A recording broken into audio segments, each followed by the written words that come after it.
Hello and welcome back to another video. Today here again on Forza Horizon 5 to take a look at the brand new Acceleration car pack. The easiest way to purchase these 4 new cars that have come to the game is to go to any festival or house, go to buy and sell, and go to car packs, where you will find the new car pack, which somehow has been incorrectly named in-game as the Super Speed car pack, which in fact is what one of these older car packs was supposed to be called, the one with the Cayman and other cars. So, slight mistake there. I think they've just copied and pasted the name over by mistake. It should in fact be called the Acceleration car pack. It is available for £3.59 here in the UK, or equivalent elsewhere, and contains 3 new vehicles and another piece of recycling.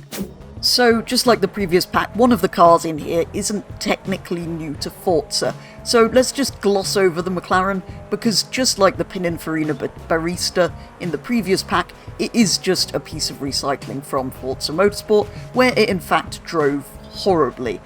Potentially with some weight reduction, you could in fact make a lightsaber, which may then be a force to be reckoned with. But anyway, let's focus on the actually new vehicles in this pack. Let's begin with this tiny, but incredibly cool looking Ginetta, which, to be honest, I'd never heard of before it came to this game, and I thought it looked, well, older than 2019. To me, it actually looks very much like a classic Lotus, but it is in fact from 2019. Well, sort of. Apparently RM stands for Remastered, and it is in fact a modern take on the original Ginetta G10, which is in fact a classic and looks exactly like this. It's supposed to feel very much like that classic, with a beautiful interior of much handcraftsmanship, but this one is equipped with a 6.2 litre V8, straight out of Ginetta's prototype racing cars, meaning this tiny sports car that weighs only 950 kilos produces 450 horsepower. Being so light, it really felt well balanced, but since it was still rear-wheel drive and very powerful, it did have a tendency to kick the back out if you weren't careful.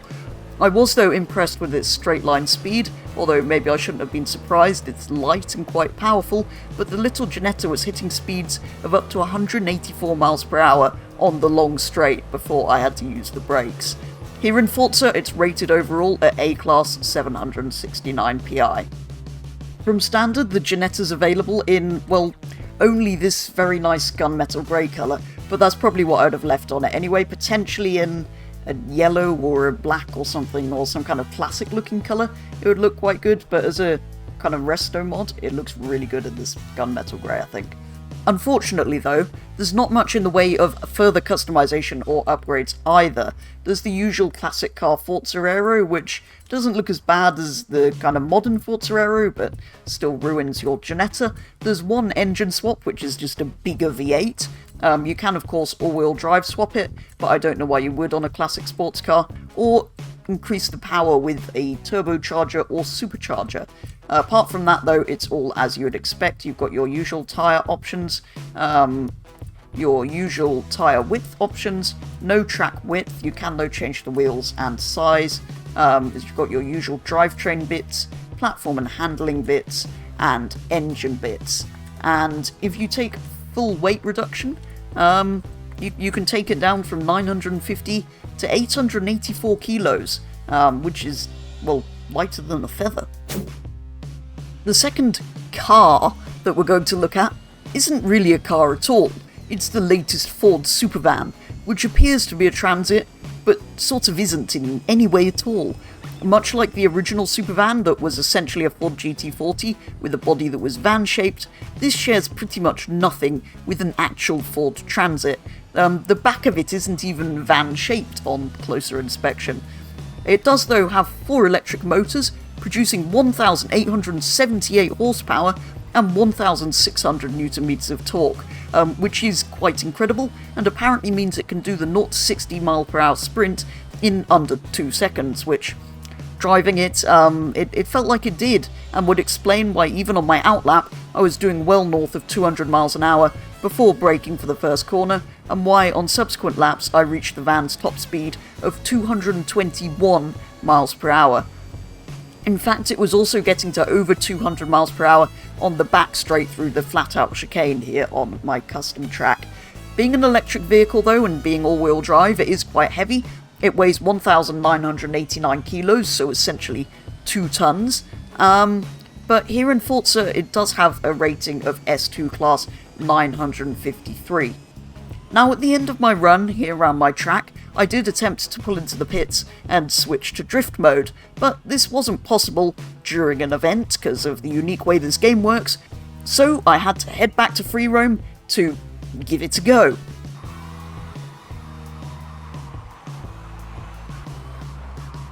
Again, and maybe slightly less surprisingly, just like the Ginetta, it only has one manufacturer colour. You may have noticed though that it has advanced painting groups, so you could paint the main body in black, and I think you can see where this is going, paint the second part in an bright colour of your choice, which actually looks incredible. Let's do it. And again, it's the same story in the upgrade shop, although this is possibly even worse than any other vehicle I've seen in Forza in the way of options. You can, though, change your tyre compounds, but I think it's already on slicks, change your tyre widths and track widths, and, well, that's about it. You can upgrade your driveline and brakes and suspension, and yeah, there's basically nothing at all. And finally, last but certainly not least, the car in the pack that I was most looking forward to driving, the 1967 Shelby GT500, a true American icon that needs no introduction at all. The formula was simple: take Ford's sporty-looking but in fact incredibly pedestrian Mustang and shoehorn a massive 7-litre V8 under the bonnet, a bit like putting a massive engine in that Ginetta, I suppose. This meant that way back in the 60s, though, this was putting out 355 horses, or Mustangs, I suppose, which took the car, with much wheel spin, from 0 to 60 in 6.5 seconds, which isn't even that bad by modern standards, and it looked like this. Having said that though, when I drove it here in game, it did feel rather slow by modern standards, and only had 4 gears, so in fact was, well, by far the worst car to drive in this pack, from standard at least. It may be improved with some weight reduction and better tyres and things, we'll wait and see, because it does weigh 1,721 kilos, probably due to that massive engine, which means here in Forza it's rated in C-Class at 577 PI from standard. And unlike all 3 of the other vehicles in this pack, there are some manufacturer paint colours. There's the red and white, which is kind of the standard colour if you like. There's the blue and white, the black and white, the white and blue, which of course I had to go for, and let's not talk about that one. That's not all though. Here in the upgrade shop there is further customization and some upgrades. There are several front bumper options. There's this one, which gives it sort of different Shelby front end, although personally I think I do prefer the standard one, although it is kind of cool to have that option. There's another Shelby option and a Shelby bumper delete option, as well as, well, Forza Aero. And at the back we were again let down by, well, that. There are though also several engine swaps for this. There's another V8, a V8 diesel, which I hope you don't put in this car, an 8.9 litre V8, another V8, and a Viper V10. So there's many options there. You can also all-wheel drive swap it, but I don't know why you would on a classic Mustang.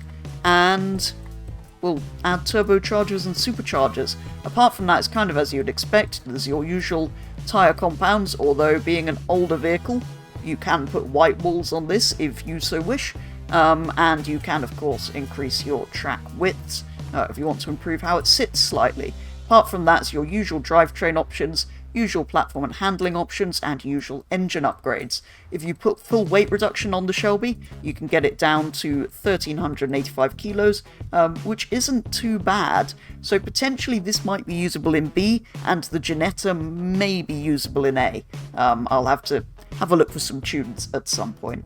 And that is going to do it for today's video, taking a very first look at the acceleration car pack here on Forza Horizon 5, which has come as part of the Horizon Race Off update, or the Super Speed car pack again, if their incorrect naming system is to be believed.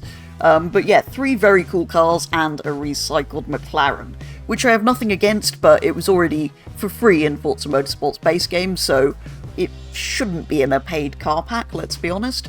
The Ginetta was absolutely incredible. Having not known much about this thing beforehand, it's turned out to be my favourite car in the pack, before I've even put any upgrades on it. The Ford Supervan 4 and the Shelby GT500 are both incredibly cool, but the Supervan is, let's be honest, too powerful and heavy to do anything with in Forza other than mess about with, which it was a lot of fun for. And the Shelby in its stock configuration was not great to drive, to be honest. It is, in the end, a 60s muscle car, but like I say, I think the Ginetta maybe has potential in A-class online racing, and the Shelby probably has potential in B-class if the right tunes are out there. Do let me know your thoughts on this brand new car pack here in Forza Horizon 5, but for today's video that is going to be all, so thank you very much for watching, and I'll be back with the next one very soon.